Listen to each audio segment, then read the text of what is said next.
This is my first cherry being popped. Yeah, Come here we are. members. Glory to be God, and let's make America healthy again. I have a problem. For instance, like global warming. Please stay within the topic of. It is within the topic. Okay. Just a show of hands. Who would like to see fluoridation cease? All right, everyone and their mamas is literally hitting me up saying, hey, you got to go to this town hall meeting. So we're going to this town hall meeting.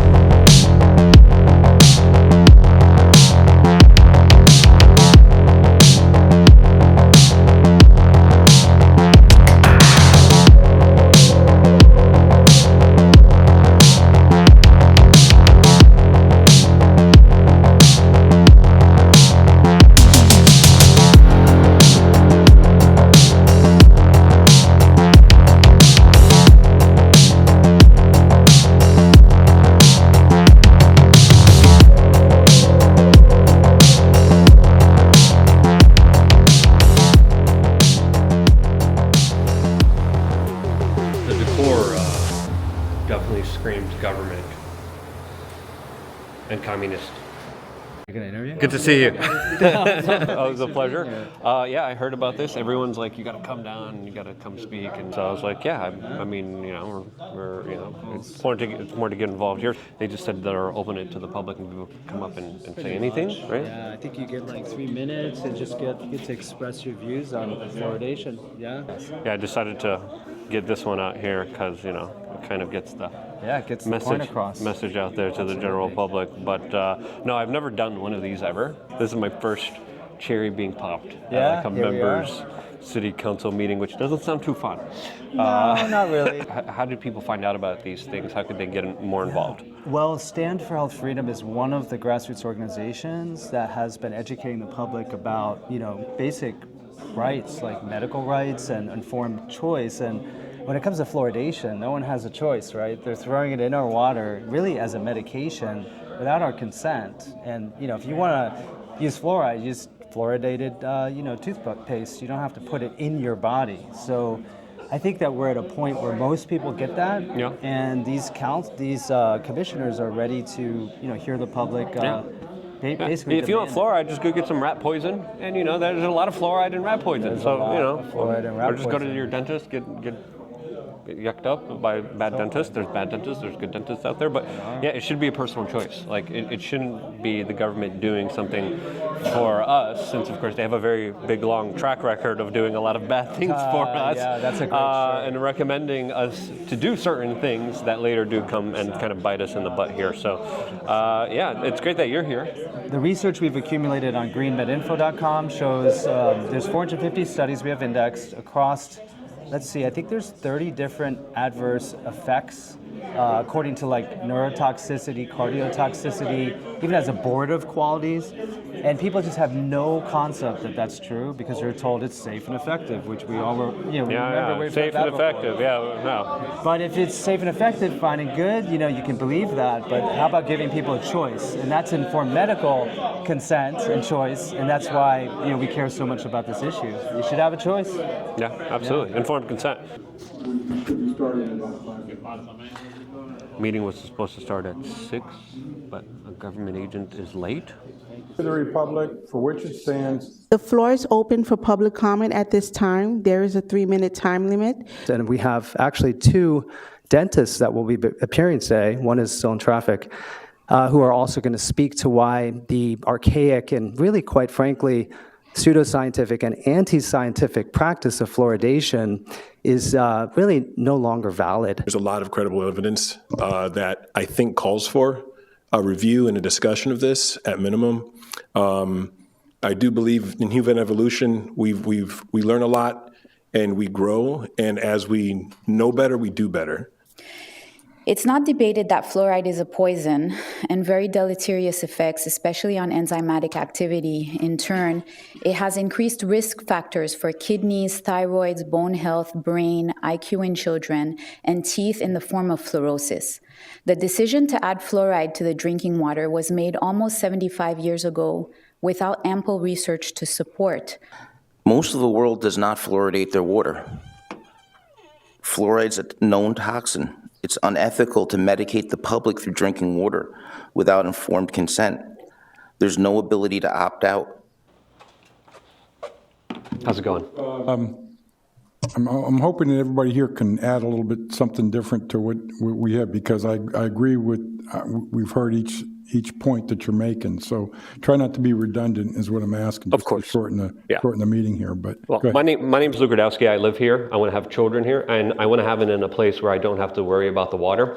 There's a lot of things that I think is worth considering and worth looking into. The Keck School of Medicine at USC wrote an article that said fluoride exposure during pregnancy is linked to increased risk of childhood neurological behavior, study finds.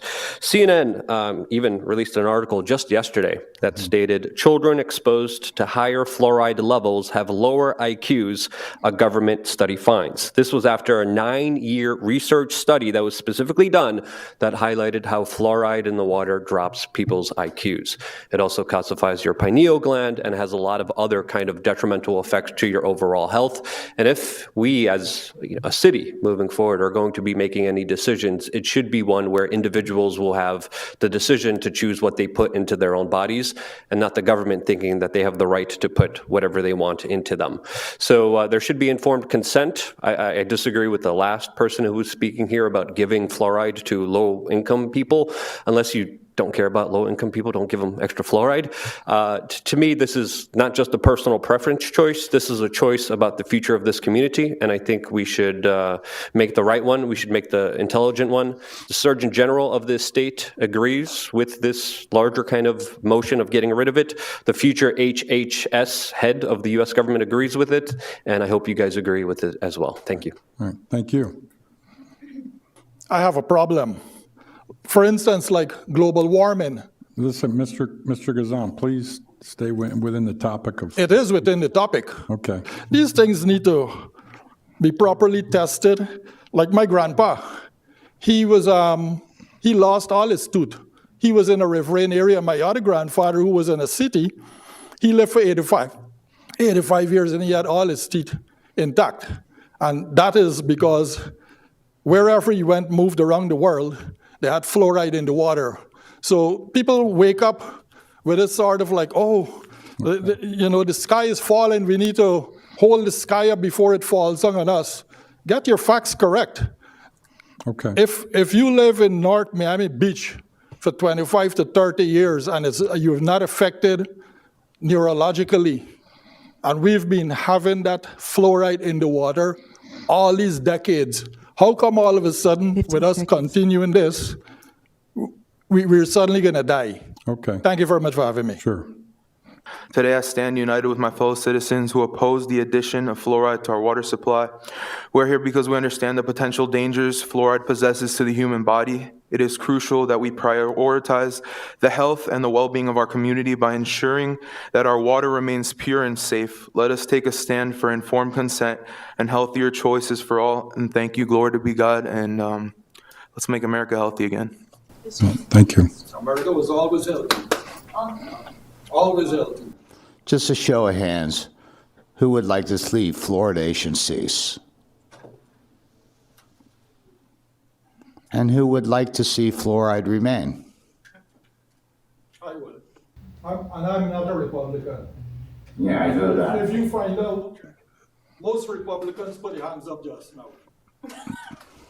That's not true. I don't think so. You guys voted for Trump. Commissioner Roby, there does need more. This is new to me. Jay, you said, Commissioner Chernoff, you said that, the commission itself would take the recommendations of this commission. So ultimately, the motion's going to be put forward here for or against, et cetera. I would like to know more. I think there's a lot of passion in here about it. I think it's worth maybe a town hall. I mean, would we get people to show up? I'd be curious to hear what a larger segment would say for or against. Maybe it's time, maybe it's not. I'd like to know how many municipalities in South Florida, or in Florida in general, are eliminating fluoridation, what their results are. I know the cost overall operationally is pretty minuscule, so we wouldn't be saving a ton of money. Yes. What did you guys think of the meeting? I think it was good. I expected a little more show out, but they're gonna have, if we get to 21st, they get this on the agenda 21st, we'll be moving along. So there'll be like another meeting and then. Yeah, it's more procedural. They were right. You gotta do this procedurally, you gotta let the public know, they need more notice, so then they don't appeal it later. So they gotta follow all of those steps, and I think we have a receptive audience. It's like two of those people had no idea what was going on. One of them was against it, one of them was for it. Jimmy, thanks for telling me about this because I had no clue this was going on until you texted me. What made you get involved? Like, what made you to get, go out there and come out to these meetings?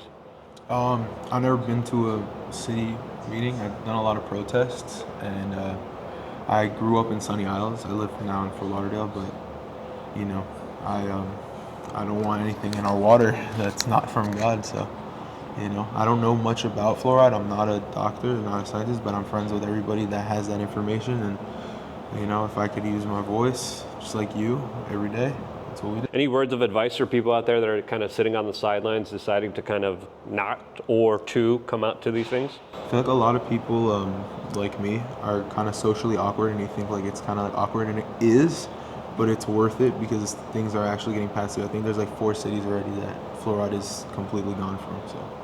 Yeah, the Florida Surgeon General actually ruled like, hey, we're going to be getting rid of fluoride. Other cities are like, no, we're actually going to keep it, which is a little bit kind of nonsensical. Really kind of doesn't really make sense. But thanks so much for telling me about this, Jimmy. I really appreciate it. Anything else you want to say to the public out there? Glory to God. It went very well. I was a little nervous because, like some other attendees, this is my first government meeting. But I think it went very well. It was received well by the commissioners, and I'm very hopeful that they're going to try to push it through. What made you decide to actually take the step, come out? I think this was your first meeting too. We were talking beforehand. My first meeting, Jimmy's first meeting too. But what was the one deciding thing that actually said, I'm going to get involved here. I'm going to actually do this? Ever since I've transitioned my practice from traditional dentistry to biological dentistry, I've gotten a lot of heat on many topics. And I think it's because people are afraid of what they don't understand, and they're afraid of change. And so I've decided that the best way is to communicate in an educated manner, do the research, and understand the other side of the topic, and to be able to eloquently explain it to people, even the opposition. And so a friend that we had in common said that there was this meeting coming up tonight, and if I would be willing to join, and so I just jumped on the opportunity. Nice, awesome. Yeah. Any other kind of words of advice for people who are thinking about getting engaged in local politics? I know you were like, I'm kind of nervous going up there on stage. I speak, I was even nervous kind of coming up on there too. But any kind of words of advice and any other kind of like talking points that you think were important that were shared today?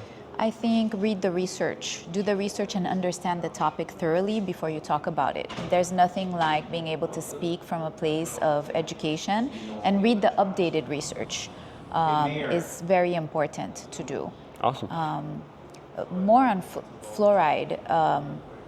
I don't know if you want to tell me anything. You want me to talk about No. fluoride I thought it was or- important, especially as a dentist. Having someone that's a dentist actually come out here, I thought was actually pretty good. 2 dentists actually came out and gave Right. their kind of kind of thoughts about everything that was going on here. But you're on the front lines of the fluoride fight. You've seen it. Yeah. So do you have any kind of experiences that motivated you to kind of become more engaged than anyone else?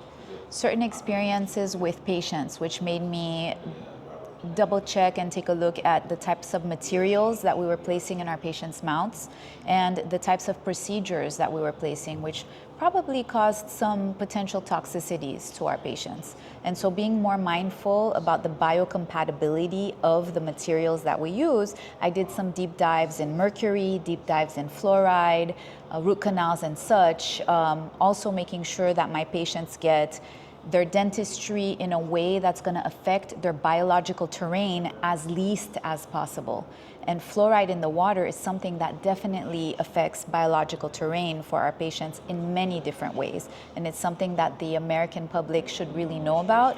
They should know the consequences of having that in their water and what it means for them and for their families.